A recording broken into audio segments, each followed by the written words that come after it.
हम लोग जो है कि जिस प्रकार से डेली एक क्लास के बारे में बात हुआ है कि एक क्लास जो है कि एमसीक्यू का होगा और एक क्लास जो है कि एक्सप्लेन का होगा। तो दो क्लास जो है कि हम लोग का होगा एक दिन में, वो दोनों जो है कि पॉलिटिकल साइंस का ही होगा। तो दोनों पॉलिटिकल साइंस का होगा। तो सबसे पहले आप जो है कि इस क्लास को देखिएगा। इसके बाद जो है कि आपको यहाँ से थोड़ा सा कम समझ में आता है, लगता है कि हम जो है थोड़ा सा और हमें ज़रूरत है, तो आप जो है कि जा सकते हैं फिर एक्सप्लेन वाला क्लास में और उसको भी देख सकते हैं। दोनों देखिएगा तो दोनों फ़ायदा करेगा। तो ये जो है कि अति महत्वपूर्ण क्लासों में से क्लास चल रहा है ना। और ये जो है कि पूरी तरह से निःशुल्क है और हर दिन जो है कि ये दो क्लास आपको जो है कि मिलते रहेगा, है ना। बहुत ही इम्पॉर्टेंट जब कभी काम रहेगा उसी समय जो है कि छूट सकता है, बाकी जो है डेली बेसिस पर ये जो है क्लास आपको मिलते रहेगा। तो ये जो है कि सबसे बड़ी पहली बात है। हम लोग जो है कि प्लेटो के बारे में पढ़ चुके हैं। अब हम लोग जो है कि पढ़ रहे हैं अरस्तू के बारे में। और अरस्तू के बारे में ही एमसीक्यू है, अरस्तू के बारे में ही जो है चैप्टर भी है। तो आप चैप्टर जो है कि 8 बजे जो है कि आप इसको एमसीक्यू को देखिएगा और आप 9 बजे जो है कि आप जो है क्या देखिएगा, तो आप 9 बजे जो है आप देखिएगा अरस्तू के बारे में जो है कि पढ़ाया गया, जो एक्सप्लेन किया गया उसके बारे में पढ़िएगा। और बहुत ही अच्छा क्लास है, आप उसको जो है कि पढ़ सकते हैं और अच्छी तरह से समझ सकते हैं और आपके लिए लाभकारी भी होगा। तो यहाँ पर जो है कि हम लोग जो है कि पहला जो है कि हम लोग पहला क्वेश्चन करते हैं इसी के साथ, है ना। पहला क्वेश्चन हम लोग करते हैं इसी के साथ। पहला क्वेश्चन क्या है, तो पहला क्वेश्चन आपका जो है कि यहाँ पर है, अरस्तू का जन्म कहाँ हुआ। अरस्तू का जन्म कहाँ हुआ, ये जो आपका पहला सवाल है। तो पहला सवाल है, हम लोग अरस्तू के बारे में जानते हैं। अरस्तू के बारे में क्या जानते हैं, अरस्तू का गुरु का नाम क्या है। अरस्तू का गुरु का नाम प्लेटो है। अरस्तू का गुरु का नाम जो है हम लोग क्या था, तो प्लेटो था, है ना। प्लेटो था। और प्लेटो के बारे में जो है केवल हम लोग जो हम बात कर रहे थे, तो प्लेटो के बारे में हम लोग जानते हैं कि वो 428 ईसा पूर्व में जो उनका जन्म होता है। 428 ईसा पूर्व में जन्म होता है। उसी प्रकार जो है कि आपका क्या कहते हैं कि अरस्तू का जन्म जो है कि कितना होता है, 384 ईसा पूर्व में जन्म होता है। अरस्तू का जो है कि मृत्यु कब होता है, 322 ईसा पूर्व में जो है कि अरस्तू का मृत्यु हो जाता है। पॉलिटिकल साइंस का जन्मदाता, जन्म पिता, राजनीति विज्ञान का पिता जो है किसको कहा जाता है, तो अरस्तू को जो है राजनीति विज्ञान का पिता भी कहा जाता है ना। ये सारी बातें जो है कि हम लोग जो है कि पढ़े हैं, है ना। इसके बाद जो है कि आपके जो है कि पूछा गया है कि उनका जन्म कहाँ हुआ है। तो जन्म कहाँ हुआ है, आपका अष्टेगायरना में जो है इनका जन्म हुआ है। इसका शिष्य का नाम क्या था, सिकंदर था। सिकंदर महान के नाम से जाना जाता है, अलेक्जेंडर द सिकंदर, है ना। ये सारी चीज़ें हैं। इसके बाद हम लोग सेकंड क्वेश्चन देखते हैं। सेकंड क्वेश्चन में क्या लिखा हुआ है, अरस्तू के गुरु कौन थे। अभी हम लोग बात किए थे कि प्लेटो जो है क्या है, प्लेटो जो है कि अरस्तू के गुरु हैं। और प्लेटो के गुरु कौन है, तो सुकरात जो है प्लेटो के गुरु हैं, है ना। तो ये चीज़ है। और सिकंदर कौन है, सिकंदर जो है सुकरात का शिष्य है ना। सिकंदर जो है कि शिष्य है, किसका शिष्य है, सुकरात माने कि सॉरी अरस्तू का शिष्य का नाम जो है कि अरस्तू का शिष्य का नाम जो है सिकंदर है। प्लेटो के गुरु का नाम क्या है, तो सुकरात है ना। तो यहाँ पर यदि आपको जो है कि पूछा जाए क्या क्या कि अरस्तू का शिष्य, अरस्तू का गुरु कौन है, तो प्लेटो हो जाएगा। शिष्य पूछा जाता तो सिकंदर हो जाता। 20 वर्षों तक जो है कि एकेडमी में पढ़ा था। एकेडमी में तो कौन सा एकेडमी में पढ़ा था, तो जो कि यूरोप का सबसे पहला एकेडमी बना था, पहला जो है विश्वविद्यालय बना था, कौन बनाया था, 386 ईस्वी में जो है कि प्लेटो ने बनाया था। तो उसमें जो है कि कितने सालों तक पढ़ा था, तो 20 वर्षों तक अध्ययन किया था। 20 वर्षों तक जो है वहाँ पर अध्ययन किया था, गहन अध्ययन किया था। उसके बाद खुद अपने जो है 335 ईसा पूर्व में भी जो है कि अपना एक विद्यालय लिथियस के नाम से बनाया था। कौन बनाया था, अरस्तू ने।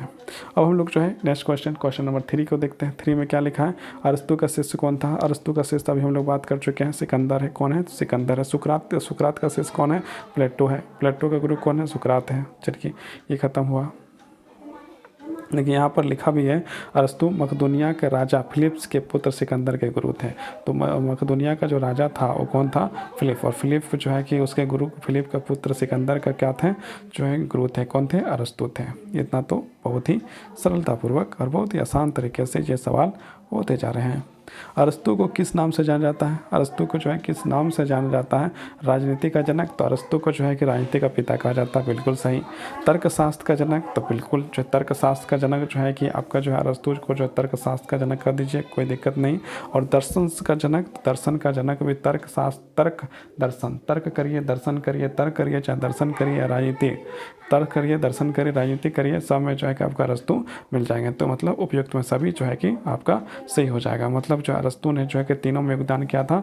राजनीति का दर्शन का पिता का दीजिए, तर्कशास्त्र, दर्शन शास्त्र, ये सारे का पिता कौन है? अरस्तु का किस नाम से जाना जाता है? तो ये सब सारे नाम से जाना जाता है। और इसको जो है खास करके जो राजनीति विज्ञान का जो है पॉलिटिक्स का जो है कि ज्ञाता और पिता कहा जाता है। अब हम लोग क्वेश्चन नंबर 5 में आ गए हैं। क्वेश्चन नंबर 5 देखिए कितना जल्दी जल्दी जो है कि क्वेश्चन हो रहा है, ज़्यादा कुछ है नहीं इसके कारण से। अरस्तु ने राज को किस प्रकार की संस्था दी थी? हाँ ना, सही है। मतलब कि जो हम लोग बोलते हैं ना, किसी चीज़ को जो है कि तुलना करते हैं या किसी चीज़ का जो है कि नाम प्लेट लगा देते हैं कि ऐसा है वैसा है, तो उसी प्रकार से जो है कि राज के बारे में जो है कि अरस्तु का क्या सोच है, क्या बोले थे, उसके बारे में यहाँ पर बात कर रहे हैं। तो ये जो है कि अरस्तु ने राज को किस प्रकार के संस्था कहा था, किस प्रकार का संस्था कहा था? तो ये जो है कि प्राकृतिक संस्था कहा था कि राज जो है क्या है, आपका प्राकृतिक संस्था के रूप में काम करता है। और प्राकृतिक संस्था जो है कि राज आपका प्राकृतिक संस्था है। अब हम लोग जो है क्वेश्चन नंबर 6 में पहुंचते हैं। क्वेश्चन नंबर 6 क्या कहता है? क्वेश्चन नंबर 6 को ध्यानपूर्वक देखना है। मनुष्य स्वभाव से एक राजनीतिक प्राणी है ना। ये जो है कि अरस्तु के द्वारा कथन, या कथन किसका है? तो अरस्तु का कथन है ना। अरस्तु का कथन क्या बोला गया? मनुष्य स्वभाव से एक राजनीतिक प्रणाली है। तो इसका क्या आंसर हो जाएगा? जैसे हम लोग अरस्तु के बारे में पढ़ रहे हैं तो आंसर तो अरस्तु ही सही हो जाएगा। प्लेटो का जन्म कब हुआ था? तो प्लेटो का जन्म जो है कि 428 ईसा पूर्व में हुआ था। प्लेटो ने पहला जो है कि अकेडमी कब खोला था? तो 386 ईसा पूर्व में जो है कि खोला था। सुकरात कौन थे? तो सुकरात जो है कि आपको प्लेटो का जो है कि प्लेटो का गुरु था, है ना। तो ये चीज़ है, आगे बढ़ते हैं। और ये चीज़ है 428 ईसा पूर्व में जो है कि ये प्लेटो का जन्म हो गया। उसी प्रकार यहाँ जो है कि अरस्तु का यदि जन्म देखा जाए तो कब हुआ था, आपको बताना है ना। कमेंट करिए, पहले ही हम लोग बात कर चुके हैं। अरस्तु के अनुसार राज का उद्देश्य क्या है? अरस्तु के अनुसार जो राज का उद्देश्य है वो क्या है? तो अरस्तु के अनुसार अरस्तु क्या है? नैतिक दर्शन, और जो नैतिक दर्शन, राजनीति, ये सारी चीज़ का जो है कि एक प्रकार से बहुत ज़्यादा गहन ज्ञाता थे। तो उसके कारण से उनका क्या होगा? नैतिक और बौद्धिक विकास हो जाए। तो इसका सही आंसर क्या हो जाएगा? नैतिक और बौद्धिक विकास करना। जहाँ पर राज्य में जो नैतिक और बौद्धिक विकास होता है तो उस राज्य का जो है कि विकसित बहुत तीव्र गति से होता है। अब हम लोग जो है कि आगे के सवाल की ओर बढ़ रहे हैं। सवाल नंबर 8। सवाल नंबर 8 क्या कहता है? सवाल नंबर 8, अरस्तु के अनुसार सर्वश्रेष्ठ शासक कौन सा है? सर्वश्रेष्ठ शासक कौन सा है? तो सर्वश्रेष्ठ शासक जो है कि जनतंत्र को जो है कि माना। राजनीतिक के बारे में हम लोग अभी जो है एक्सप्लेन पढ़िएगा तो उसमें देखिएगा, उसमें भी इस बात को जो जिक्र जो है वहाँ पर है। तो सबसे ज़्यादा जो है कि जो है उन्होंने माना है वो जो किसको माना? जनतंत्र को ही माना है ना। जबकि 6 प्रकार का जो प्रकार बताया, लेकिन उसमें सबसे महत्वपूर्ण जो है किसको माना है? तो आपका जो है जनतंत्र को ही माना है। अब हम लोग आगे बढ़ते हैं। Question number 9। क्वेश्चन नंबर 9 क्या कहता है? अरस्तु ने शासन को कितने प्रकार से बांटा है? तभी बात किए थे कितने प्रकार से बांटा है? तो 6 प्रकार से बांटा है। 6 प्रकार से शासन को बांटा है। व्याख्या जो है 6 प्रकार से जो है कि शासन को बांटने का काम अरस्तु ने किया है। अब क्वेश्चन नंबर 10। क्वेश्चन नंबर 10 जो है कि हम लोग देखते हैं। क्वेश्चन नंबर 10 क्या है? क्वेश्चन नंबर 10 आपका जो है कि क्या कहता है, उसको देखते हैं। अरस्तु ने राज्य का स्थिरता के लिए किस वर्ग का आवश्यक बताया? मतलब राज्य को जो स्थिरता रखना है तो किस वर्ग का जो है कि ज़रूरत है? तो मध्य वर्ग की जो है आवश्यकता है ना। अब हम लोग क्वेश्चन नंबर 11 में आ चुके हैं। 11 नंबर का क्वेश्चन जो है आपका क्या बताता है, थोड़ा ये भी देखिए और समझिए। अरस्तु की प्रसिद्धि रचना कौन सी थी? देखिए सबसे ज़्यादा यदि प्रसिद्धि मिला है तो पॉलिटिक्स लिखे में, राजनीतिक का जनक, राजनीतिक का पिता हम लोग जो है कि बात करते हैं अरस्तु को। तो सबसे ज़्यादा जो है कि यदि सबसे ज़्यादा यदि व्याख्या सबसे ज़्यादा सबसे बढ़िया माना गया है तो पॉलिटिक्स में। रिपब्लिक किसने लिखा है? तो रिपब्लिक जो है कि उनके गुरुजी ने, प्लेटो ने लिखा है। प्लेटो के द्वारा जो है कि रिपब्लिक लिखने का काम हुआ है। और हम लोग क्वेश्चन नंबर 12 पहुँच गए। क्वेश्चन नंबर 12 में क्या लिखा है? अरस्तु को किस शास्त्र का जनक कहा जाता है? अरस्तु को किस शास्त्र का जनक कहा जाता है? तो यहाँ पर तर्कशास्त्र का जो है कि जनक कहा जाता है ना। यहाँ पर अर्थशास्त्र का जो जनक तो नहीं है, समाज व्याकरण का जनक नहीं है, और समाज शास्त्र का जनक नहीं है। तो कौन सा शास्त्र का जनक है? तर्कशास्त्र का जो है जनक माना जाता है ना। अब लोग क्वेश्चन नंबर 13, बहुत ही सरलतापूर्वक हम लोग जा रहे हैं, बहुत कम समय लेते हुए जल्दी कर रहे हैं। अरस्तु की तर्कशास्त्र संबंधी पुस्तक कौन सी है? तो कौन सी है? ये जो है ध्यान से देखने वाली बात है। तो ओरिजिनेशन जो है कि आपका ऑप्शन नंबर ए आपका सही हो जाएगा। इस पुस्तक में उन्होंने तर्क की विधियाँ को बताई है। अब हम लोग क्वेश्चन नंबर 14। क्वेश्चन नंबर 14 में क्या है? अरस्तु के अनुसार ज्ञान का स्रोत क्या है? ज्ञान का स्रोत अनुभव और तर्क है। जहाँ पर जो है कि अरस्तु का बात आता है तो ज्ञान का स्रोत जो है कि अनुभव और तर्क जो है कि बात को रखा है। तो ऑप्शन नंबर सी जो है आपका सही हो जाएगा। अब हम लोग क्वेश्चन नंबर 15 की ओर बढ़ते हैं। क्वेश्चन नंबर 15 क्या कहता है वो भी देखते हैं। चार कारण सिद्धांत किससे संबंधित है? चार कारण सिद्धांत किससे संबंधित है? तो वस्तु के अस्तित्व में, वस्तु क्यों पैदा हुआ, किस लिए हुआ, क्या ये क्या उपयोग है, ये सारे चीज़ के बारे में जो है कि चार भागों में जो है कि अरस्तु ने किसी वस्तु के चार कारण के बारे में बात करता है। तो ये जो है कि आपका वस्तु के अस्तित्व के बारे में बात करता है ना। ज्ञान जो है कि आपको इसके बारे में बात करता है। क्वेश्चन नंबर 16, सद्गुण दो अतियों के बीच मध्य वर्ग है, यह विचार किसका है? तो बस पढ़ ही रहे हैं जब अरस्तु, तो फिर टेंशन है कहाँ, मारिए अरस्तु सही हो गया। अब हम लोग जो है कि क्वेश्चन नंबर 17, अरस्तु की नैतिकता का अंतिम लक्ष्य क्या है? तो सुख प्राप्त करना है ना। जो है कि इनका जो है कि अरस्तु के द्वारा जो है अंतिम लक्ष्य दिया गया है, वो कौन सा लक्ष्य है? तो कोई खास लक्ष्य नहीं है, सुख की प्राप्ति करना ही जो है कि अंतिम लक्ष्य माना गया है ना। अब हम लोग जो है क्वेश्चन नंबर 18 क्या कहता है? क्वेश्चन नंबर 18 कहता है अरस्तु की शिक्षा का मुख्य उद्देश्य क्या है? तो नागरिकता का निर्माण करना ही मुख्य उद्देश्य जो है कि अरस्तु का रहा है। अब हम लोग क्वेश्चन नंबर 18 के बाद 19 की ओर बढ़ते हैं। 19 क्या कहता है? अरस्तु की रचना पॉलिटिक्स किस विषय पर है? तो ये जो है कि साहित्य और काव्य शास्त्र में जो है कि लिखा गया है।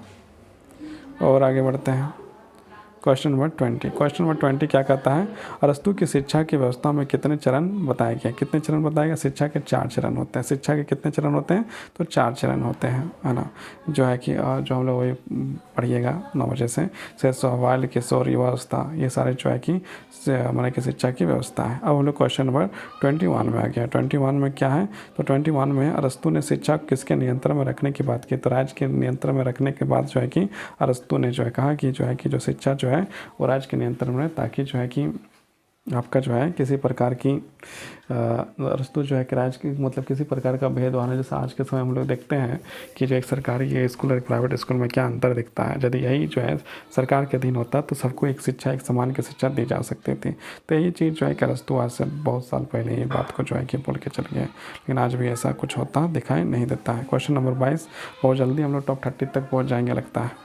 अरस्तु की शिक्षा में अनुशासन का क्या स्थान है? अरस्तु की शिक्षा में जो है अनुशासन क्या बहुत ही आवश्यक माना गया। अनुशासन नहीं रहेगा तो कोई बालक कैसे जो है कि आपका जो है, मान लीजिए आज आप पढ़ें, जैसे मान लीजिए कि ये वीडियो आप आज देख रहे हैं, कल नहीं देखिएगा, परसों नहीं देखिएगा, फिर 1 महीना बाद देखिएगा, तो फिर आपको जो है कहीं ना कहीं आपके ज्ञान नॉलेज में जो है कमी आएगी। तो इसलिए जो है अनुशासन रखना चाहिए कि हाँ 8 बजे जो है कि MCQ चल रहा है तो MCQ देखना है, 9 बजे जो है कि आपका इसका एनालिसिस आता है तो एनालिसिस देखना है। तो देखिए रेगुलर देखिएगा तो आपको फायदा होगा, इसलिए ये आवश्यक है।